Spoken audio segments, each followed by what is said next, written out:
We learn history through textbooks and through the lives of great men who made history. We also see it through documents and reports that give details like statistics and analysis. We get another perspective through historic fictions, novels, movies, and plays that are based on imaginary people living through historic times and events. The goal of the Living History Project is to bring history to life through the remembrances of our family, friends, and others we can relate to. They are witnesses to specific historic events or have experienced dramatic changes in the larger society through their personal lives. The Living History Project of India is a community project. We would like to hear your comments and suggestions on individual episodes. We also invite all of you to participate in the project by contributing episodes to this project and help preserve a precious legacy for future generations. Please contact us by email living.history.india@gmail.com, and please subscribe to the Living History channel. Thank you very much.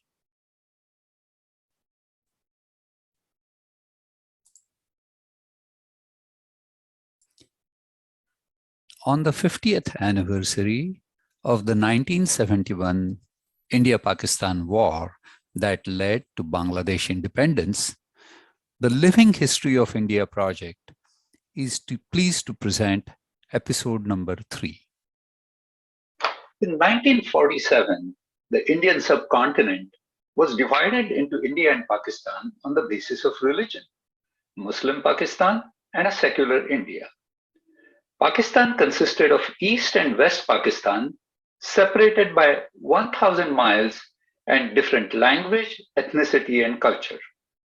That inevitably led to issues of inequity and alienation on part of Bengali Muslims of East Pakistan. The tensions came to a head when, in the general elections in 1970, the Awami League in East Pakistan, led by Sheikh Mujibur Rahman, won an absolute majority and the right to form central government. This result was not acceptable to the Pakistani army led by General Yahya Khan, which then ruled Pakistan. Sheikh Mujib was arrested and Pakistani army launched Operation Searchlight in East Pakistan. The goal of the operation was to terrorize and cower the population into submission.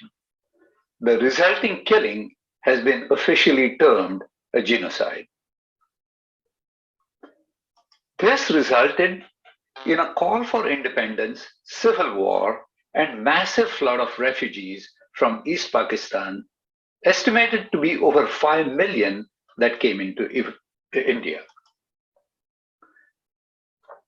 The civil war intensified with the freedom fighters in East Pakistan called Mukti Bahini fighting Pakistani army with logistic support from India. Indian Prime Minister Indira Gandhi went on a diplomatic mission to the United States and the Soviet Union to explain India's predicament and get support. However, UK, US, and China were sympathetic to Pakistan, while the Soviet Union provided diplomatic and military support to neutralize US-China pressure. Pakistan made a strategic decision to launch a preemptive strike on India's western border. The goal was to grab enough territory on the Western Front and then bring UN Security Council to bring pressure for a ceasefire, then negotiate with India from a position of strength. Pakistan's gambit failed as Indian armed forces achieved an upper hand on the Western Front, while the Soviet Union used its veto to keep the UN Security Council at bay. The war was over in 14 days when Pakistani Army Chief in East Pakistan, General Niazi, unconditionally surrendered to General Arora of the Indian Army. India declared unilateral ceasefire, ending the war.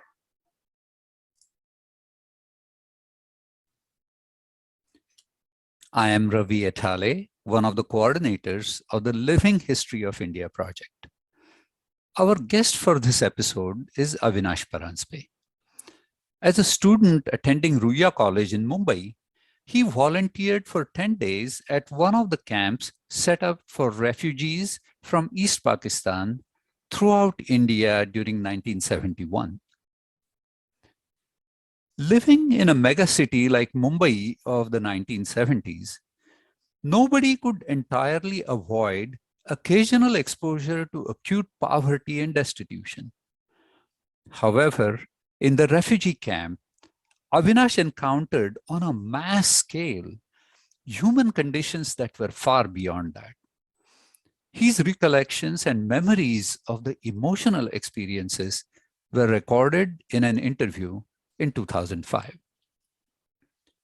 Avinash Paranspe received his BSc in Statistics and MA in Economics from Bombay University and subsequently finished the fellowship and Indian Institute of Management in Ahmedabad. From 1980 to 2002, he occupied various senior management level positions at Telco, RPG, Citicorp, Starcom, and Madura Garments. Since 2002, he has been working with and guiding several nonprofit organizations. He has been serving as a trustee for National Smallholder Poultry Development Trust, New Delhi, and Jalavardhini Pratishthan, Mumbai. He also serves on the board of several startups. On a personal note, Avinash and I have been close friends for the past 53 years, in spite of living on two separate continents, and I treasure that friendship. Now we present Avinash Paranspe. This is basically to record your recollections of that historic point in time in 1971 during the East Pakistan and Bangladesh thing, where a huge number of refugees came to India. And I remember you went to that refugee camp, and I just want to capture your recollections. So, start wherever you feel is appropriate to start. So, how did you find out about it, and how did you end up? कॉलेजमध्ये आपल्या NSS national service scheme हा प्रकल्प चालू असायचा आणि त्याच्याखाली एक समाजसेवा किंवा समाजकार्य या ब्रॉड हेडिंग खाली बरंच काय काय चालायचं. कुठे गावामध्ये जाऊन विहिरी खोदण्यामध्ये गावकऱ्यांना मदत करायची, अशा प्रकारची ती नॅशनल सर्व्हिस स्कीम होती. आणि त्याच्यामध्ये काही फॉर्मल मेंबरशिप नसायची. नॅशनल NSSचे कॅम्प ऑर्गनाईज व्हायचे आणि ते नोटीस बोर्डवर लागायचं की या वर्षीचा NSSचा कॅम्प कुठे केळव्याला असणार आहे. त्यात 71 सालचा NSSचा कॅम्प हा माना रेफ्युजी कॅम्प मध्ये व्हॉलेंटियर्स पाहिजे असं नोटीस बोर्डवर लावलं. 71चा समर मे नाही 71ची दिवाळीची सुट्टी. बरोबर. वाटतं बांगलादेशचं एक्सक्यूज मी, जुलै ऑगस्ट मध्ये ते जिनोसाइड चालू झालं. आणि मग सप्टेंबर पासनं त्या निर्वासितांचे लोंढे भारतामध्ये यायला सुरुवात झाली आणि त्याच्यासाठी निरनिराळ्या ठिकाणी कॅम्प्स आयोजित केले होते. आणि हे माना कुठे आहे तेही माहीत नव्हतं मला तेव्हा. माना मध्य प्रदेश असं लिहिलं होतं. मग म्हटलं जरा जाऊन बघूया. बांगलादेशचं वॉर नुकतंच झालेलं होतं आणि खूप त्याच्याबद्दल एक झालं होतं. नाही नव्हतं झालं. 71 डिसेंबरला झालं का? हो, दिस वॉज बिफोर दॅट. म्हणजे मग निर्वासित आधी आले आणि मग ते हो ओके. म्हणजे येस. सगळे माहिती म्हणजे त्या युद्धाची माझी मेमरी वाईट आहे असं म्हणायला पाहिजे. तर हे निर्वासित येत आहेत, त्याच्यासाठी आपण काहीतरी इतके सगळे लोक ते त्यांना मदत करतायत, आपणही जाऊन थोडंसं त्यात काम करावं असं म्हणून मी नाव नोंदवलं. आम्ही रुईयामधनं 4 लोक होतो. एकंदर NSS महाराष्ट्रामधनं बरीच मुलं आली होती, 30-35 मुलं होती. रुईयातली 4 होती. मी होतो, उल्हास गुंजाळ होता, दिलीप जोशी होता आणि नरेंद्र जाधव. तर नाव नोंदवलं आणि मग चौकशी केली की हे माना कुठे आहे. तर हे रायपूर मध्य प्रदेशातलं जे नागपूरच्या पूर्वेला जे एक मोठं शहर आहे त्याच्या जवळ हा रेफ्युजी कॅम्प वसवला होता. साधारणपणे कॅम्पमध्ये पोचलो, मला आठवत आहे रात्रीची वेळ होती. By the time me reach the camp रात्र झालेली होती. कॅम्पमध्ये पोचल्या आम्हाला तो कॅम्प कमांडंटनी आमचे टेंट वगैरे दाखवले. कमांडंट हा आर्मीचा ब्रिगेडियर होता, उंच पुरा देखणा सरदारजी होता. आणि त्यांनी सांगितलं की हे तुमचे टेंट्स आहेत, ह्याच्यामध्ये विश्रांती घ्या आणि उद्या सकाळपासून कामाला सुरुवात करूया आपण. आता तुम्ही आलायत तर तुम्ही तुमचं काय ते तुम्हाला जे जेवण देण्यात येईल ते जेवा आणि झोपा. रेफ्युजींच्या सेक्शनमध्ये जायचा प्रयत्न करू नका. रेफ्युजी आता काय करतायत ते बघायची तुम्हाला आता गरज नाहीये. तुमच्या कामाला उद्या सकाळपासून सुरुवात होणार आहे.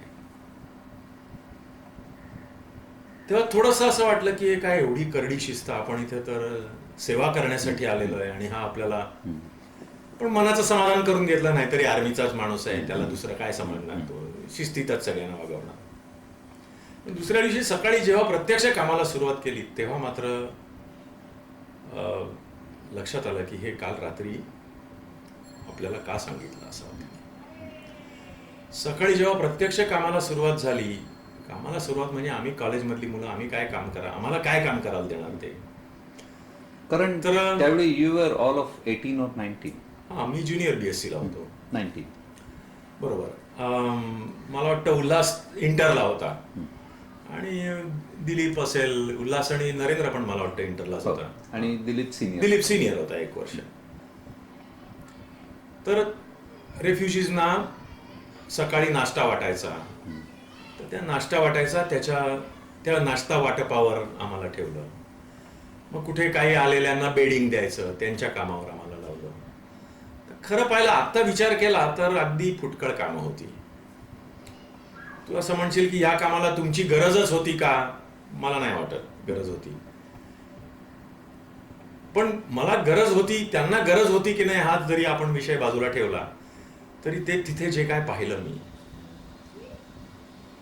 त्याचा माझ्या मनावर इतका खोल परिणाम झालेला आहे की त्यानंतर मी बऱ्याच गोष्टी आयुष्यात झालेल्या विसरलेलो आहे. पण त्या कॅम्पमध्ये पाहिलेली दृश्य आणि त्या दृश्यांपासून माझ्या मनात निर्माण झालेले विचार आणि तिथून जे काय मला माणसाबद्दल जे काय शिकायला मिळालं त्या फक्त 10 दिवसाच्या कालावधीत ते अतिशय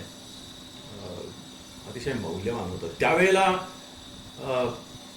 कदाचित मी ब्रेकडाऊन झालो असतो, पण मी आणि माझ्या बरोबरची मुलं ब्रेकडाऊन झाली नाहीत याचं श्रेय मी त्या कॅम्प कमांडंट ब्रिगेडियरला देतो. ओके. तर दुसऱ्या दिवशी सकाळी आम्ही त्या कामाला सुरुवात केली. तू म्हणत होतास की ते ब्रेकडाऊन नाही झालात. अरे ओके. तर यू वर टॉकिंग अबाउट तुम्ही the reason that you didn't break down, you give the credit to the brigadier. तर ते कसं? तो ब्रिगेडियर कॅम्प कमांडंट ज्या पद्धतीने आमच्याशी वागत होता आणि ज्या पद्धतीने त्या रेफ्युजीजशी वागत होता त्या वागण्यामध्ये आणि त्याच्या एकंदर कॅम्प मॅनेजमेंटमध्ये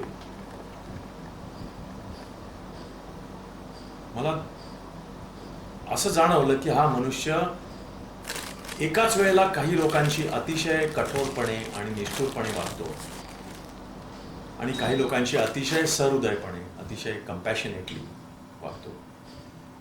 काही काही वेळेला त्याच लोकांची सहृदयता आणि निष्ठुरता ही वेगवेगळ्या वेळेला वापरताना मला दिसलं. म्हणजे उदाहरण असं की ज्या वेळेला रेफ्युजीज कॅम्पमध्ये यायचे, पहिल्यांदा एंट्री करायचे, त्यावेळेला ते संपूर्ण देवर आउट ऑफ ब्रेथ. त्यांना कित्येक दिवसात खायला प्यायला मिळालेलं नसायचं आणि ते कसे बसे येऊन त्या रेफ्युजी कॅम्पमध्ये कोलमडायचे. ते झाल्यानंतर आमच्यासारख्यांची स्वाभाविक नॉर्मल रिॲक्शन असायची की अरे आण, पाणी दे, जेवायला दे, खायला, आणि हा सांगायचा देऊ नको. हा मनुष्य गेले किती दिवस उपाशी आहे आपल्याला माहित नाही. याला आत्ता जर का चांगलं चुंगलं खायला दिलं तर हा मरेल, हा वाईट अवस्थेमध्ये जाईल याच्यापेक्षा. तेव्हा याला आत्ता 2च घोट पाणी दे, कितीही आरडाओरडा केला तरी खायला देऊ नकोस. 2 घोट पाणी दे, थोडंसं खायला दे, आणि पुढचे 4 दिवस याला पोटभर खायला देऊ नको, कारण हा 8 दिवस उपाशी राहिलेला आहे.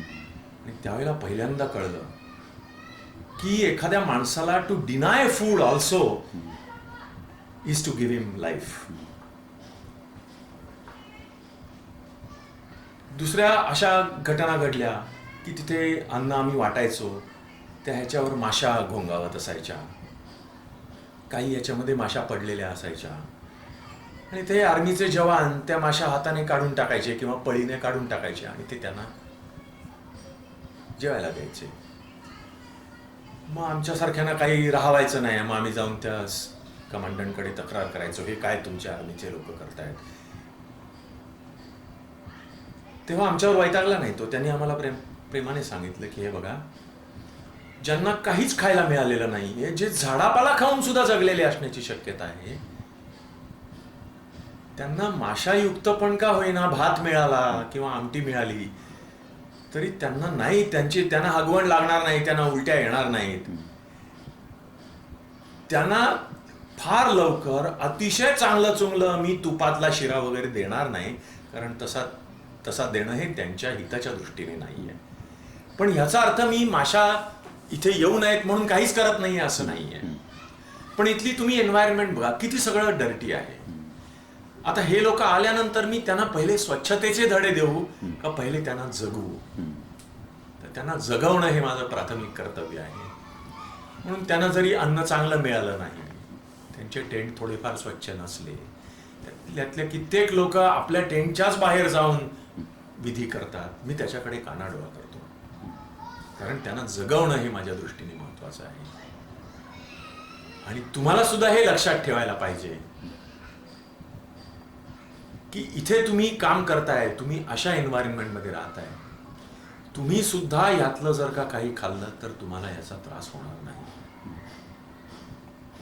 कारण तुम्ही ह्या एन्व्हायरमेंटमध्ये आहात. ह्याच्यामध्ये तुम्हाला जर का काही झालं तर तुम्हाला औषधं देणं आणि तुम्हाला जगवणं हे माझ्या दृष्टीने अगदी सोपं आहे. त्यामुळे तुम्ही स्वतःच्या हेल्थची तर अजिबात काळजी करू नका, त्यांच्या हेल्थची काळजी माझ्यावर सोडा.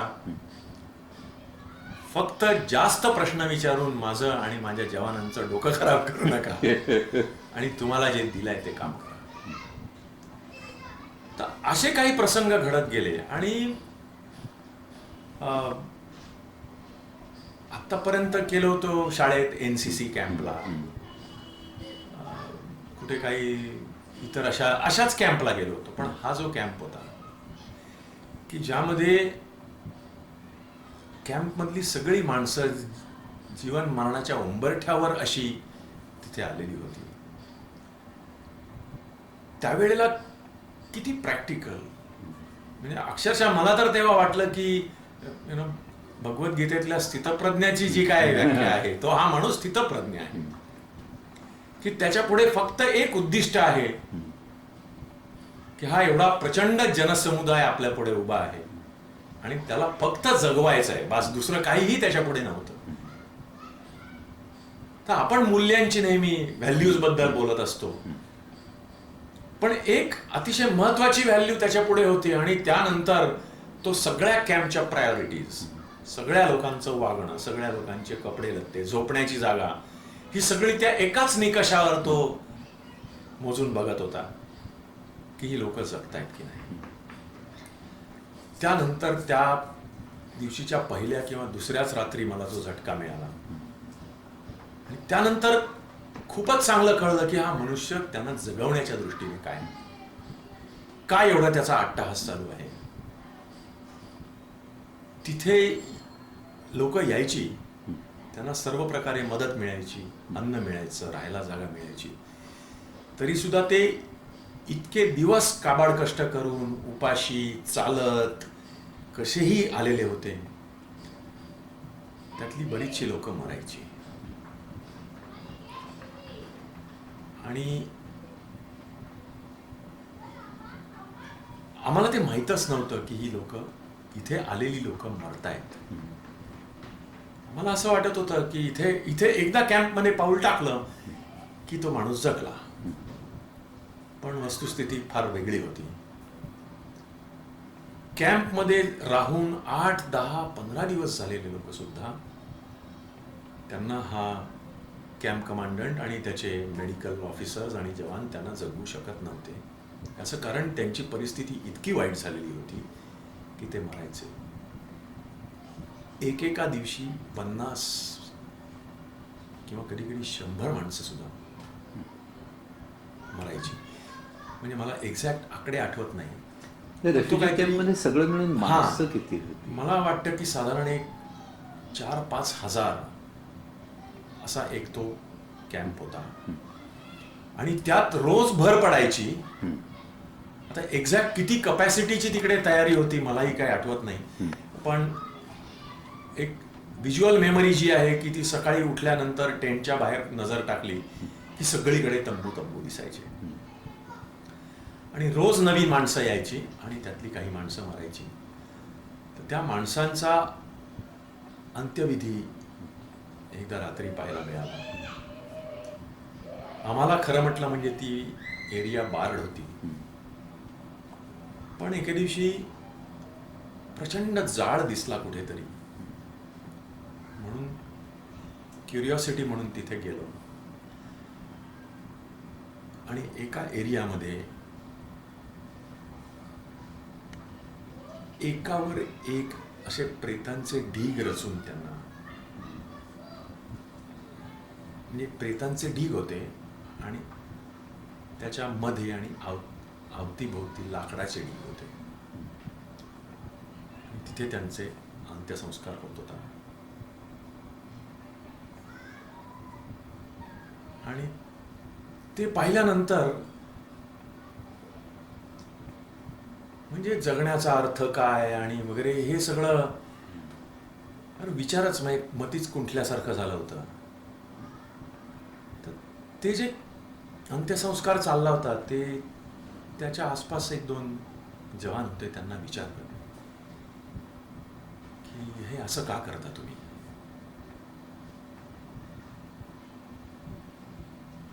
तर ते सुद्धा काय उत्तर देणार. तेव्हा त्यातला एक म्हणाला की जब 50 और 100 में लोग मरते हैं तो क्या करेंगे हमको 5000 को जिंदा रखना है, कहाँ कहाँ देखेंगे हम.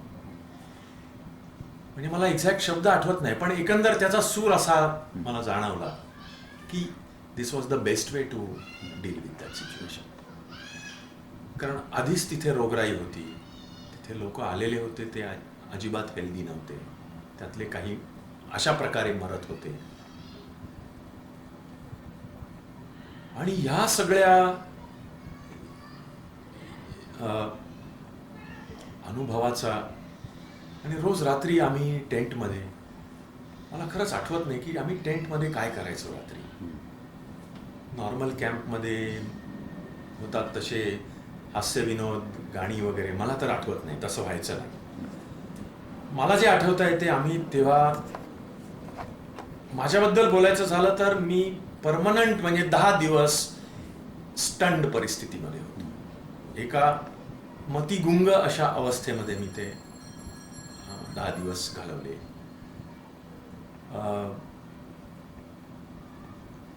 पण राहून राहून त्या कॅम्प कमांडरचं व्यक्तिमत्व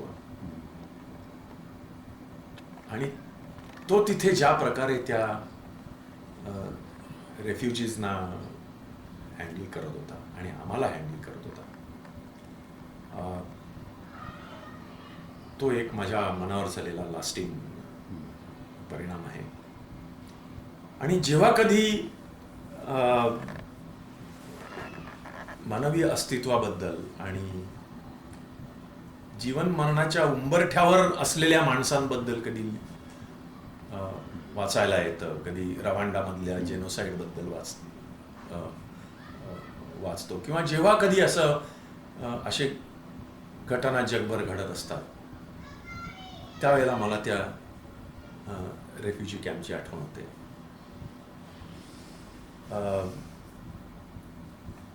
आणि एक दुःखाचा आणि माणसावर आलेल्या अतिशय दारुण अशा प्रसंगाचा जर का काही कडेलोट असा जर जेव्हा कधी होतो, तेव्हा मी मनात म्हणतो की हे त्या रेफ्युजी कॅम्पमध्ये मी पाहिलं त्याच्यापेक्षा भीषण आहे का हे. माझ्या कधी आपल्या आयुष्यात असे प्रसंग येत असतात की ज्याने आपल्याला अतिशय दुःख होतं, वाटतं की हे नसतं झालं तर बरं झालं असतं. किंवा त्यावेळेला मी काही सहज विचारपूर्वक असं नाही, पण असे हे विचार तरळून जातात मनामध्ये की नाही, हे त्यापेक्षा भीषण नाही आहे. काही गावांमध्ये जातो तेव्हा खूप गरिबी दिसते आणि तेव्हा वाटतं की नाही, पण की ही माणसं बरी आहेत, ही माणसं स्वतःची झोपडी आहे आणि राहत आहेत, अशी परिस्थिती त्यांच्यावर नाही आहे. आणि त्यामुळे तेव्हा कुठेतरी एक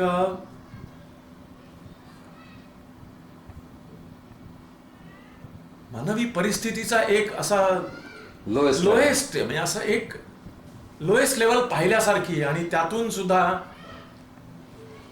आणि नंतर लक्षात आलं की आपल्याला हे 10 दिवस आपण बऱ्यापैकी घालवले, आपल्याला वेळ लागला नाही. आपण त्यानंतर परत आल्यानंतर सुद्धा त्याच्याबद्दल शांत डोक्याने विचार करू शकलो, आल्यानंतर काही लोकांशी बोलू शकलो. तर तो एक अनुभव मला वाटतं मी मरेपर्यंत माझ्याबरोबर राहणार आहे. तुमचा त्या रेफ्युजीजशी असा ह्युमन कॉन्टॅक्ट काही आला का अगदी प्रयत्नपूर्वक येऊ नाही दिला?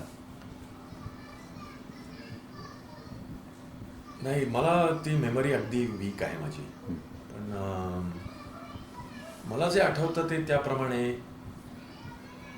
त्यातले बहुतांश रेफ्युजी हे काही बोलण्याच्याच मनस्थितीत नव्हते. एक भाषेचाही एक प्रॉब्लेम होता आणि संबंध वेळ हा त्यांचा केवळ जगणं आले की नाश्त्याच्या लाईनीमध्ये उभं राहायचं, मग जेवणाच्या लाईनीमध्ये उभं राहायचं, मग त्यांचे टेंट. तर मला डॉमिनंटली आठवत आहे की आम्ही त्या सगळ्या लॉजिस्टिक्स अरेंजमेंटमध्ये आमची धावपळ चाललेली असायची. म्हणजे तुम्ही रेफ्युजीजना अन्न वाढण्याचं काम? हा, आम्ही ते जे जवान असायचे त्या आम्ही जवानांना असाइन केलेलो होतो की दर 2-3 जवानामागे 2-3 ही अशी व्हॉलेंटियर्स. आणि मग ते आम्हाला सांगायचे की या वाडग्यातला तू जो माणूस पुढे येईल त्याला 2 पाळ्या किंवा 1 चपाती किंवा 2 हे भात असं. तर म्हणजे that's what I implied by human contact. Of course language was not implied, पण म्हणजे basically looking at their faces, yes, looking in their eyes, yes, or them looking back. हो. तर त्यामध्ये मला फक्त माझ्या मनामध्ये आत्ता जी काय आहे ती एक असहायतेचा एक समुद्र, अशी एक मेमरी आहे मला.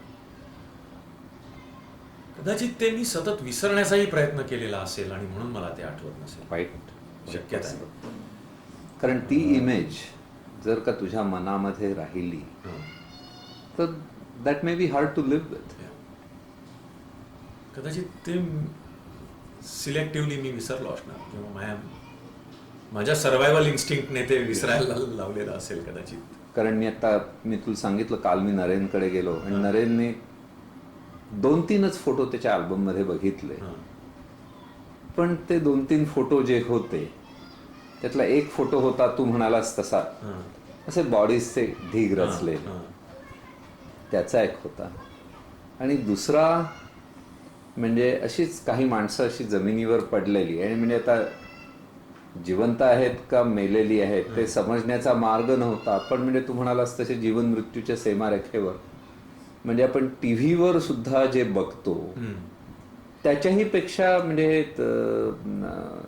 सुदान आणि ते रेफ्युजी कॅम्पचे वगैरे दाखवतात. हा, तर असे ज्या वेळेला टीव्ही मध्ये क्लिपिंग्स येतात, हा तू विचारलंस हे बरं झालं.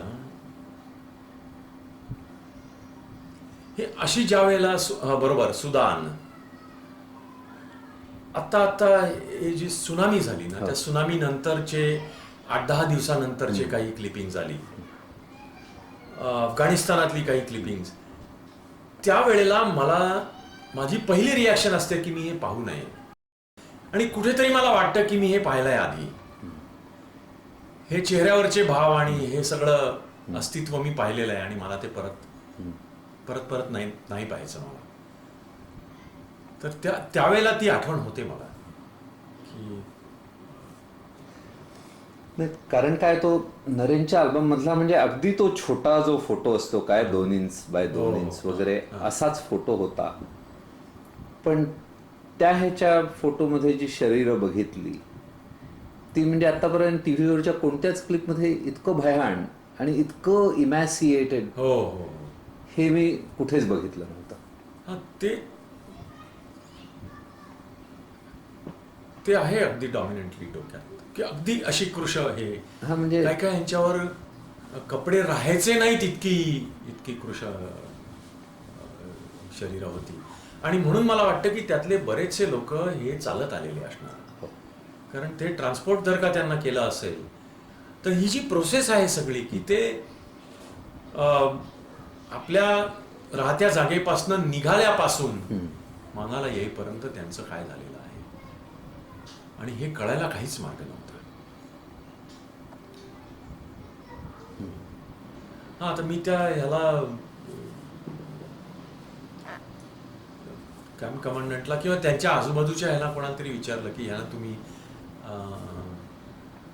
आल्या हे का नाही देत, रोगप्रतिकारक इंजेक्शन्स वगैरे का देत नाही. तेव्हा तो हसला माझ्याकडे आणि म्हणाला की म्हणजे ह्याचा अर्थ तू असा गृहीत धरतोयस की ह्या माणसाकडे इतकी हेल्थ आहे की त्याला एक इंजेक्शन दिल्यावर he can fight back on his on. त्यामुळे ह्याला आता काहीच, ह्याच्या अंगात काहीच त्राण नाही आहे. तर ह्याच्या बॉडीला पहिल्यांदा मला फूड आणि ड्रिंकला ॲक्लेमेटाईज करायचं आहे, मग रेजिस्टन्स पॉवर निर्माण करायची आहे, मग जगला वाचला तर मग तो आजारी पडला तर मला बरं वाटेल की ठीक आहे आता काहीतरी याची बॉडी रिस्पॉन्स देते की हा आता बरा आहे आणि ह्याला ताप आलेला आहे. कारण आजारी पडला म्हणजे इम्युन रिस्पॉन्स. पण हे मला असं काही दिसत नाहीये इथे की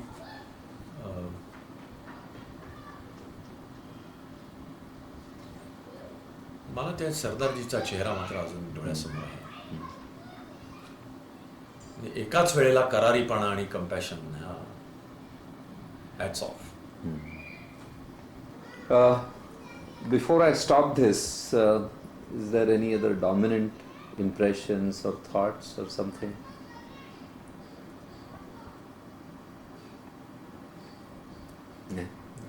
जे काय होतं ते ऑलरेडी बाहेर आलेलं आहे. Good.